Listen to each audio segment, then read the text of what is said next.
Poverty and education are inextricably linked.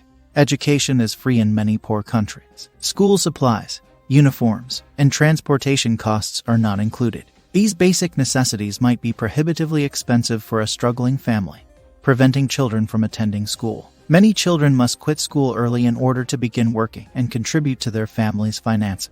According to statistics, more than 1/3 of children who attend school complete primary school without learning to read or write.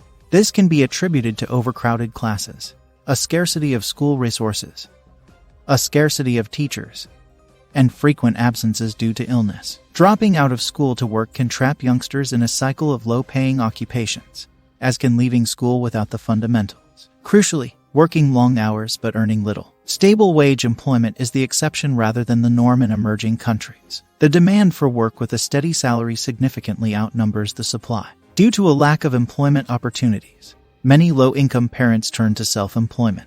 They labor hard but earn little since there are few options for them to earn enough to escape poverty. These are classified as working poor families because at least one member works yet the household still lives on less than $2 per person per day. Food and safe drinking water are in short supply. Poverty can set in motion a vicious cycle of food insecurity and poor health. When faced with a limited budget, food is sometimes the first thing to suffer. Families may be compelled to miss meals or eat foods that are higher in calories but poorer in nutritional content.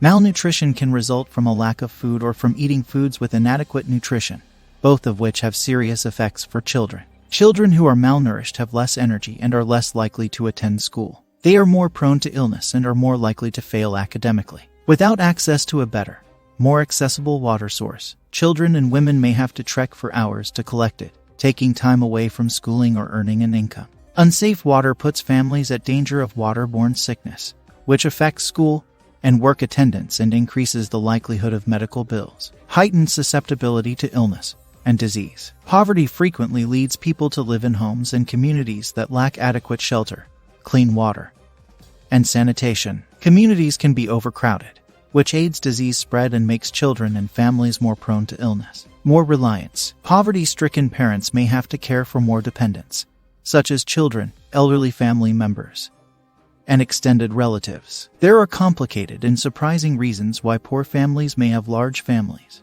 It's not as simple as a lack of access to contraception. These range from high rates of child mortality to limited access to education, religion, and the necessity for extra labor. Increased disaster risk in emerging countries. Cyclones, earthquakes, and floods are all threats, but they become disastrous when poverty is included. In the developing world, disasters are exacerbated by poor infrastructure, weak structures, and rapid population development. Natural catastrophes provide enormous challenges to overcome poverty in already vulnerable countries and families. It is high time you realize this, regardless of your location. You can be the best person to change the family's story. Identify the problem of poverty in the family.